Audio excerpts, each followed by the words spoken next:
Are you a current or future physician assistant wanting to learn more about finances? Then join me on this journey to become a PA the FI way. Hi, my name is Kat, and I'm a practicing certified physician assistant who will be your host. It took me 5 years after I started practicing medicine as a PA to thoroughly dive into my personal finances after I discovered the concept of financial independence. I want to use what I have learned to help you avoid some of the financial mistakes that I have made while sharing some of the financial wins that I have had along the way. Join me as we discuss financial strategies to guide you to becoming a physician assistant on the way to financial independence.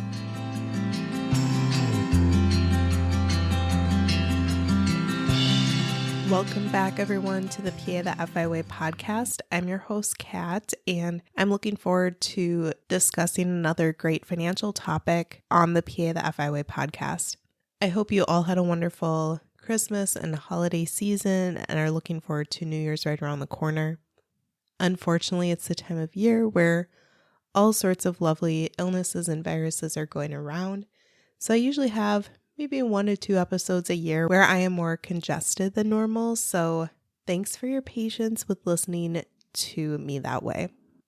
With wrapping up the year of 2023 and looking forward to the year of 2024, it's always a nice time of year to reflect back on the year and look forward to the upcoming year as to what types of financial goals you have achieved and what types of goals you would like to see for the new year.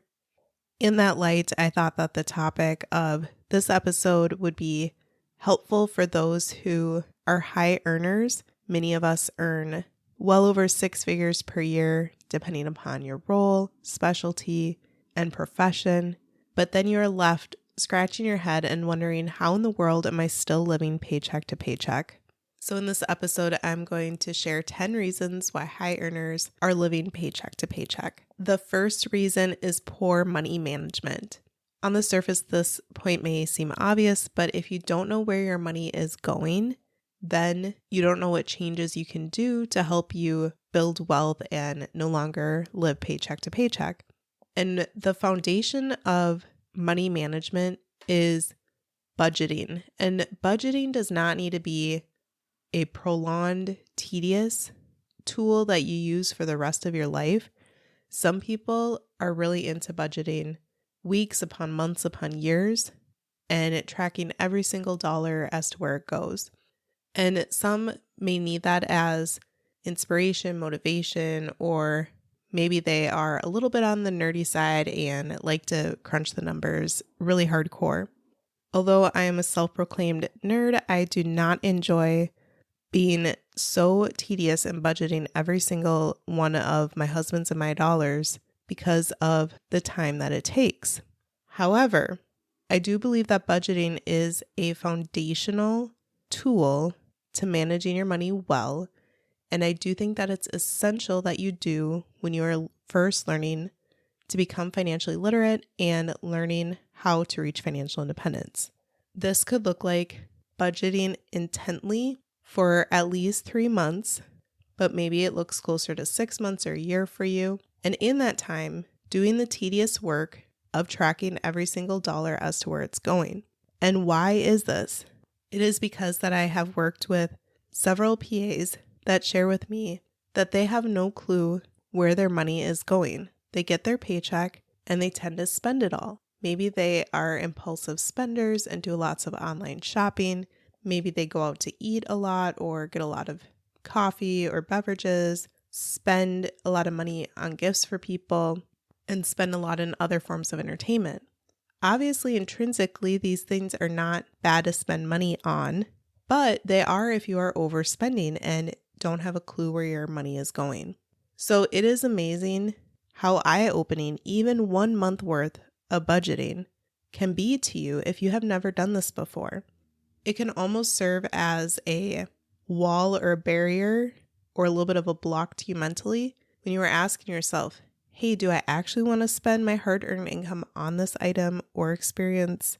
Will this truly add value to my life or add a large amount of joy to my life or the life of my friends or family if it's a gift for them? Or am I feeling as though I'm wanting to spend impulsively and not really think about this purchase? And it might bring me joy for all of 10 seconds and I might not ever use it again. Budgeting will also be eye-opening as to which monthly expenses are really costly for you. And then you can have that discussion either with yourself or with your spouse as to, hey, do we really feel as though this amount of money is worth this? Or can we price compare, shop around, and get the same item for a lot cheaper per month? And you can help cut your overall monthly expenses that way. Learning to take control of your finances is a really great first step in no longer living paycheck to paycheck. The second reason why many high earners live paycheck to paycheck is because they allow lifestyle creep, otherwise known as lifestyle inflation, which are terms for keeping up with the Joneses. In our American society, we feel so much pressure to look a certain way, wear certain clothes or certain shoes, or carry certain purses, or live in a certain type of house, drive a flashy car. And when you start earning more, either as a new grad or if you change jobs, negotiate higher income, it's so easy for your lifestyle to creep or inflate, and you want to spend more of that money that you are earning on things just to impress others and not necessarily for convenience for yourself or on something that you truly don't need.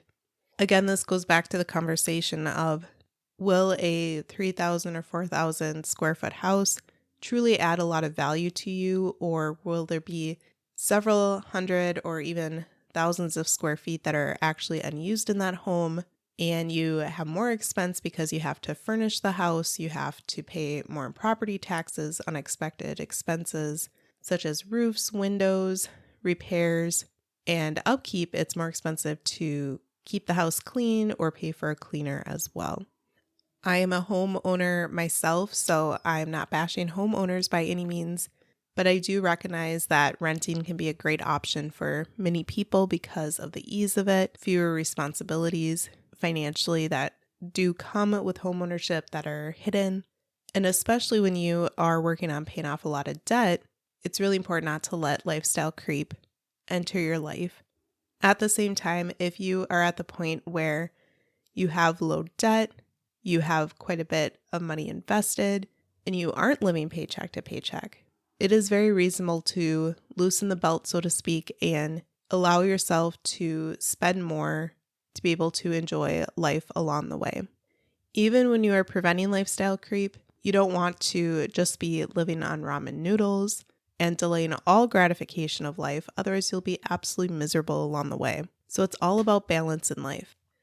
The third reason why high earners often live paycheck to paycheck is because they don't have any savings or an emergency fund.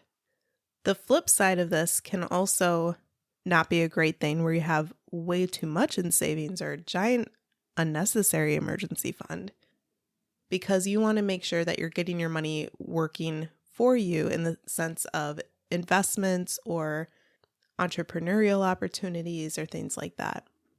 But if you don't have any savings or an emergency fund, that is a very great way to be living paycheck to paycheck, because unfortunately life has unexpected expenses. There are bumps along the way in life. Life is not a smooth ride. You could have unexpected home repairs, car repairs, unexpected medical costs. All sorts of things can creep up, and you need to have savings set aside to be able to cover them. Otherwise, you might have to go into further debt with credit card debt, which comes with a really high interest rate, or other forms of debt as well. Speaking of debt, the fourth reason why high earners often live paycheck to paycheck is because of high debt. Now, I am definitely not one to say that you can't live life without any debt. Some people advocate for paying off all of your debt, including even mortgages, even if you have a really low interest rate. I don't think that's necessary. However, if you have high student loan debt, other types of consumer debt such as credit card debt, car loan debt, or a giant mortgage where you are house poor, having all of those debts and monthly payments are a great way to continue to live paycheck to paycheck as a high earner. Many who first learn about financial independence and want to start becoming financially literate are actually afraid to assess their finances. They're afraid to do step 1, which was managing their money and budgeting, but they are afraid to look at their total debt as well. You need to get a clear picture of where you are financially.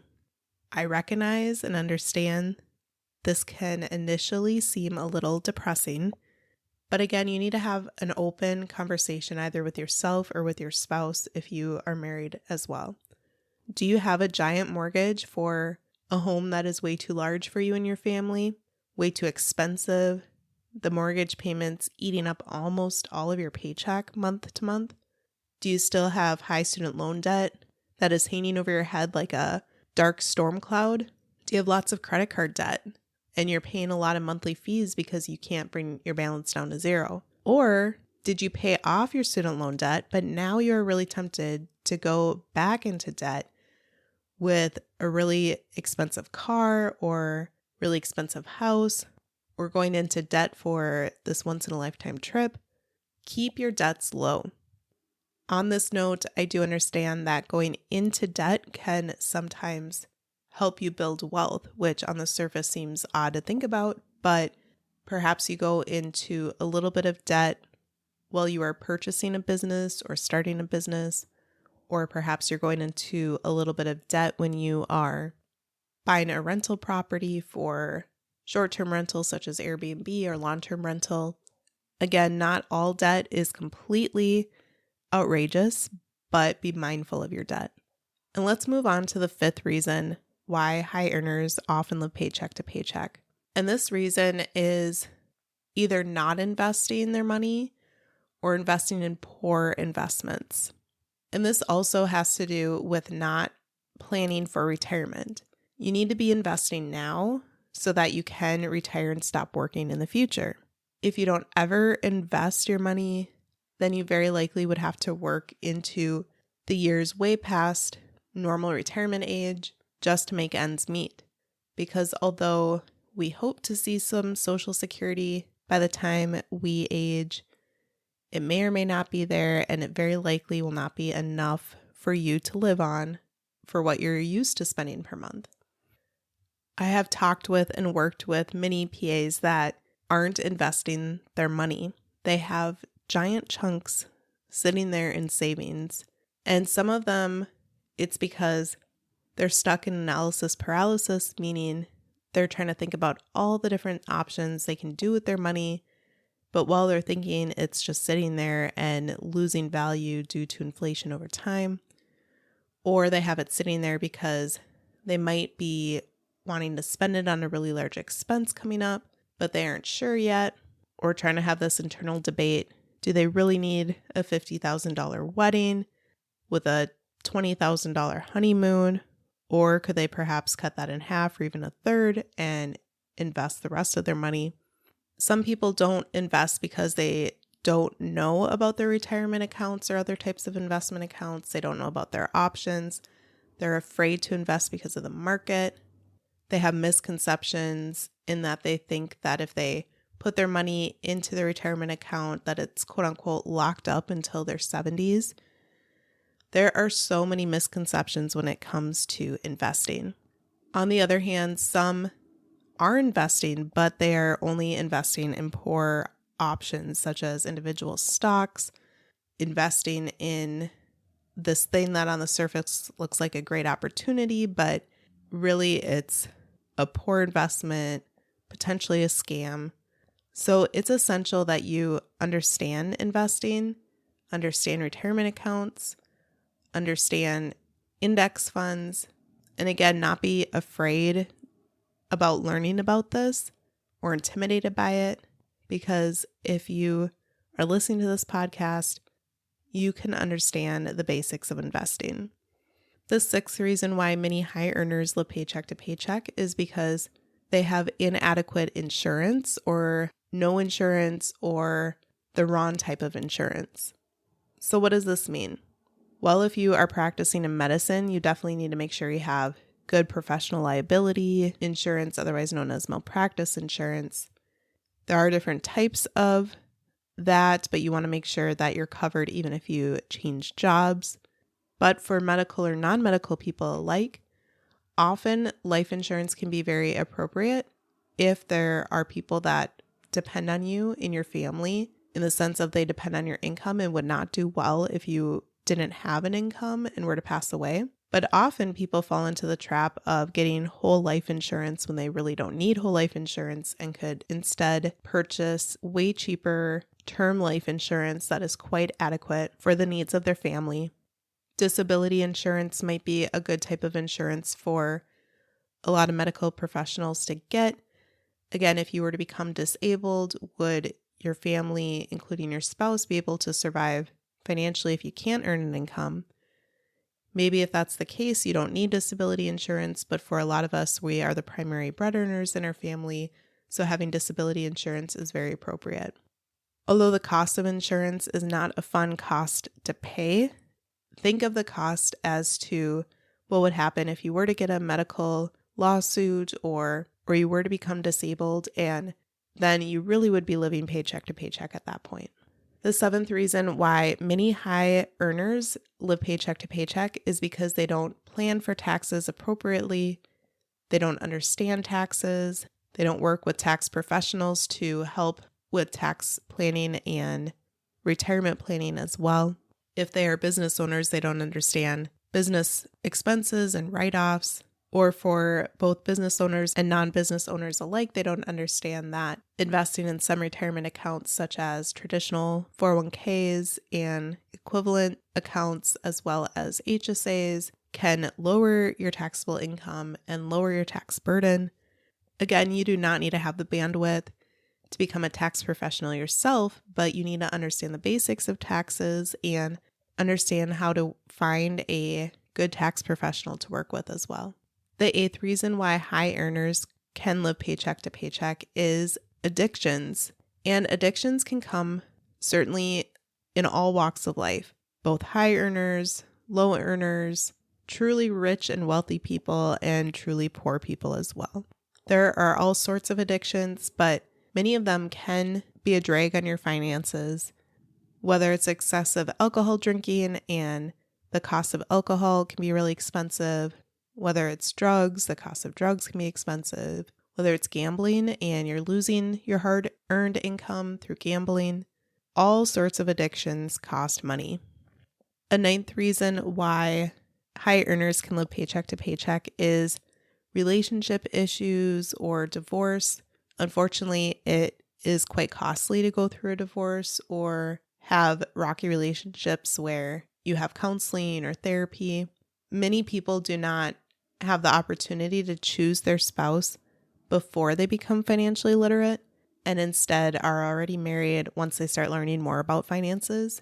But especially if you are in the dating phase or even engagement phase or completely single phase, it's highly encouraged that you be very mindful as to what type of partner and their values you end up with in the future, because marrying the right person really is important when it comes to keeping your finances on track and building your wealth in the future.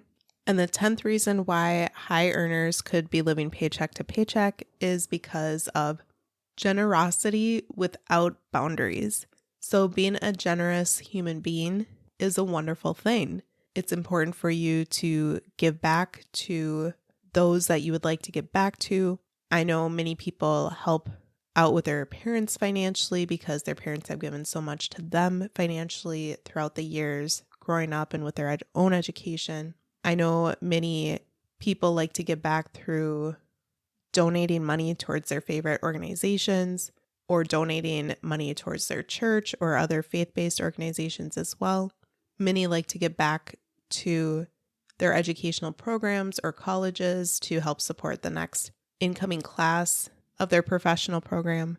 Many parents also like to generously give to their kids or their grandkids because they want to make sure that they have all the toys or clothes that they could ever want or need.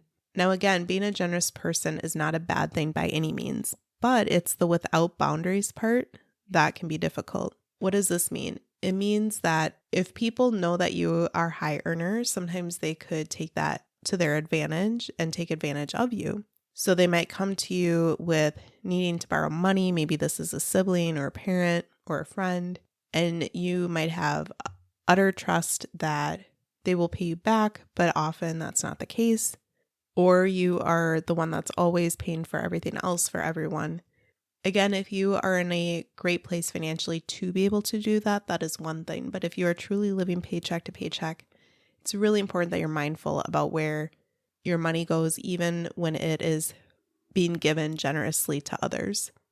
So those are the 10 reasons why high earners are living paycheck to paycheck. And I'm curious what your thoughts are with this list. Are there any you don't agree with? Are there any that you feel as though I missed and would add to this list? Please let me know by commenting on the social media posts on Instagram or Facebook for this episode, or by sending me a DM or an email as well. All that information is in the show notes for today's episode. If you feel as though you're living paycheck to paycheck and would like further guidance or help breaking out of that cycle, I would love to connect with you and discuss whether coaching could be a good opportunity for you to have a little bit more support and guidance one-on-one to be able to help you with your financial goals.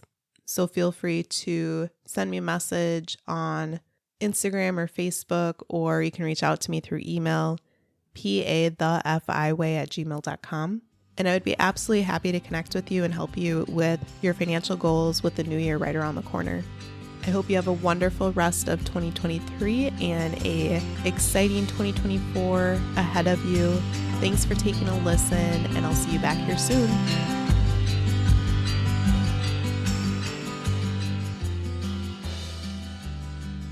Thank you for tuning in, and I hope that you decide to continue to join me along this journey of becoming a PA the FI way.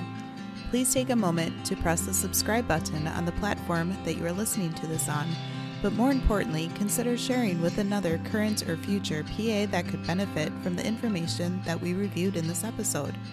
Take care and have a great rest of your day. Until next time.